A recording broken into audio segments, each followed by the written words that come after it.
Wapendwa wa taifa la Mungu, karibuni sana katika tafakari ya neno la Mungu, ikiwa ni Dominika ya 4 ya Pasaka katika mwaka A wa kanisa. Kila Dominika ya 4 ya Pasaka inafahamika kama Dominika ya mchungaji mwema au Dominika ya miito mitakatifu. Somo la kwanza ni la kitabu cha Matendo ya Mitume sura ya 2 aya 14a na aya 36 hadi aya ya 41. Somo la pili ni la waraka wa kwanza wa Mtume Petro kwa watu wote sura ya 2 aya ya 20b hadi aya ya 25.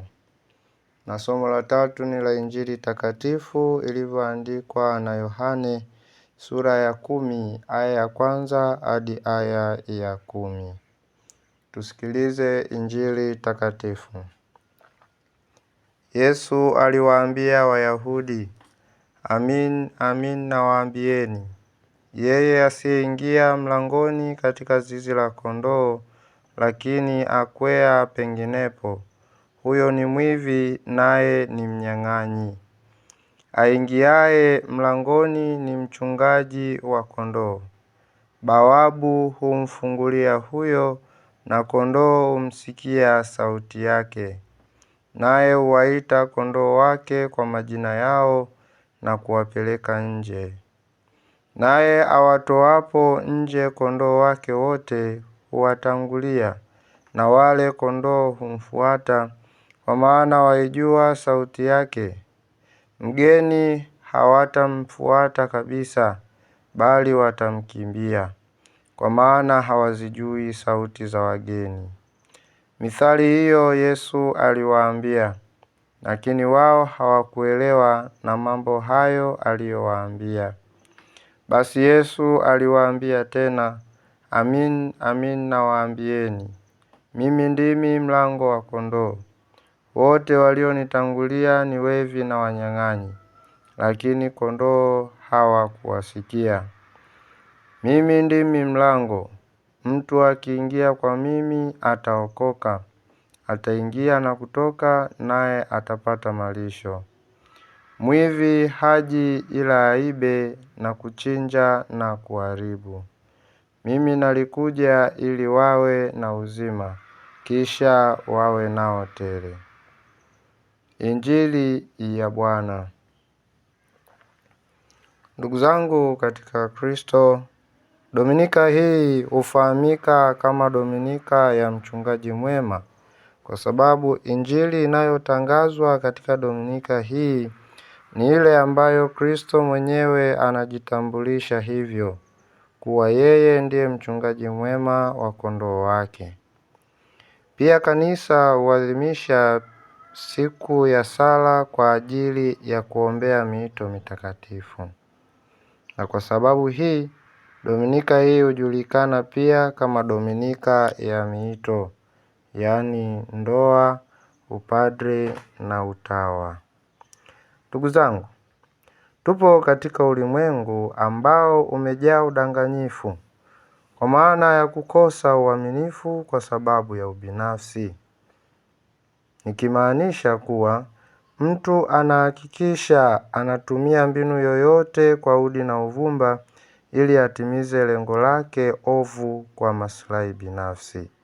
Hajali wala hathamini wengine wataathirika vibaya kutokana na matendo yake maovu.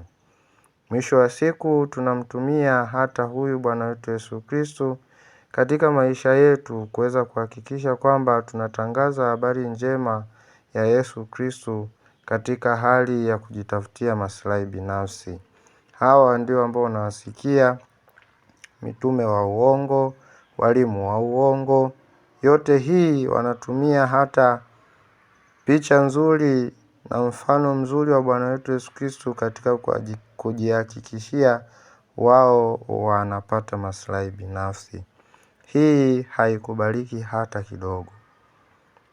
Na ndiyo maana sasa mtu huyu wa mtindo huu akipata nafasi ya kuongoza kundi fulani, hakika atahakikisha anajinufaisha zaidi yeye mwenyewe.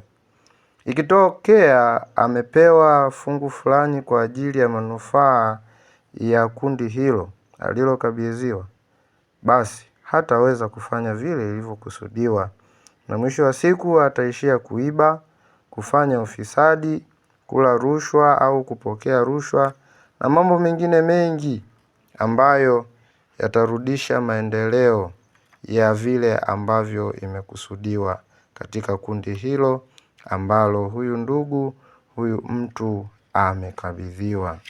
Sasa ndugu zangu, hatima yake kama ambavyo tunaona na ambavyo nimeeleza kwamba hakutakuwa na maendeleo yoyote yatakayoonekana kama ambavyo inakuwa imekusudiwa katika hilo jambo ambalo huyu kiongozi ameaminiwa, huyu kiongozi amepewa nafasi hii ya kuweza kuwatumikia wengine ipasavyo, lakini yeye katika hali ya kujali ubinafsi, majivuno na mengine mengi, chuki, hayo yote yanampelekea huyu mtu kutotekeleza wajibu wake vema kama ambavyo tumekuwa tukimwamini au kama ambavyo anakuwa ameaminiwa.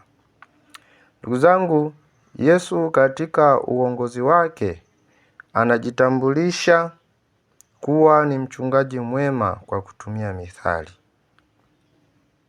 Yeye ni kiongozi na mlango wa kweli. Sote tuliobatizwa ni kondoo katika zizi lake, ambao kwa kuwa na ushirika naye tunaifahamu sauti yake na tunamfuata yeye ili tupate kuokoka na kupata malisho. Hakika kwake yeye tunanawili. Hakika kwake yeye tunakuwa na afya njema kiroho na kimwili. Sasa tukimbilie wapi?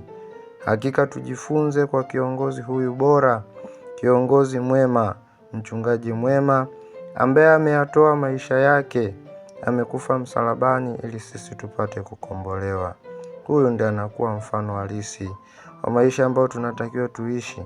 Licha ya kwamba sisi ni binadamu na tuna madhaifu yetu, lakini hakika natakiwa tuonyeshe juhudi ya kuweza kuhakikisha kwamba tunataka kumfikia, ingawa yeye kama Mungu hatuwezi kufika katika ukamilifu huo, lakini juhudi zetu za kuweza kuyachuchumilia yale ambayo yanampendeza hakika yatatufanya tuweze kufikia utakatifu. Hakika waliojawa na tabia zisizofaa, wivu, majivuno, uchoyo, ukorofi, ugomvi na mambo mengine mengi yasiyopendeza na hayafurahishi, hutaka kujaribu kumtangulia mchungaji mwema ili kuharibu mipango yake na kutaka kujinufaisha wao wenyewe. Yesu katika somo la Injili takatifu tulioisikia anawaita watu wa mtindo kama huu au wenye tabia kama hizo kuwa ni wevi na wanyang'anyi. Kila mtu sasa anaweza kujitambua kuwa ni mwevi na mnyang'anyi au si mwevi na mnyang'anyi katika wito alioitiwa na Mungu. Kwa ujumla wake tumeitwa kuwa Wakristo na kuweza kuelekea maisha matakatifu katika miito ya ndoa, upadri na utawa. Kila mmoja anaposhindwa kutimiza wajibu wake kwa Mungu, kwa umma na kwa kanisa katika wito alionao, maana yake anashindwa kuwa kiongozi mwema, anashindwa kuwa kiongozi mwadilifu, anashindwa kuwa kiongozi mzalendo, anashindwa kuwa kiongozi mwaminifu na mnyenyekevu katika maisha yake mwenyewe na hata ya wengine wanaomzunguka. Kazi yake tu inakuwa ni kufanya uharibifu kwa kutotekeleza majukumu anayopaswa kufanya katika wito wake. Kiongozi wa kweli ni lazima amwamini Yesu Kristo ambaye alikuja ili tuwe na uzima na asiwepo hata kondoo mmoja atakayepotea. Ndugu zangu, huyu Yesu Kristo ambaye amekuja ili tuweze kupata uzima ndiye kiongozi aliye na upendo wa dhati, ambaye maumivu au mateso ya kondoo wake ni maumivu au mateso yake pia. Anatamani muda mwingi kondoo wake wawe na amani na furaha, na anapambana kuhakikisha vyote hivyo vinapatikana, hata kwa kujitoa sadaka mwenyewe. Ndugu zangu, hivyo kila yeyote aliyepo kwenye wito wa ndoa, ambao ndio wito ulio kitalu cha mito mingine, ambao ndio wito au ndio mama wa mito mingine ya upadri na utawa. Hivyo kila yeyote, kama ambavyo nimesema, aliyopo kwenye wito wa ndoa, wito wa upadri au utawa, amfanye Yesu Kristo mchungaji mwema kuwa kielelezo katika kuwajibika vema kwa kupitia kwake na kumfuata kikamilifu. Huyu ndiye mfano halisi ambaye tunatakiwa tujifunze katika Dominika hii ya leo, ndugu zangu, juu ya uongozi wake, ili kila aliyembatizwa, kila aliye Mkristo aweze kupambana katika kuelekea maisha matakatifu, katika kuelekea utakatifu ambao ni wito tunaopewa kwamba iweni watakatifu kama Baba yenu wa mbinguni alivyo mtakatifu. Kwa hiyo katika hali hii ni kupitia huyu Bwana wetu Yesu Kristo aliye njia, ukweli na uzima. Awabariki na kuwalinda Mungu Mwenyezi, Baba na Mwana na Roho Mtakatifu. Amina. Neno la Bwana, mbingu zilifanyika.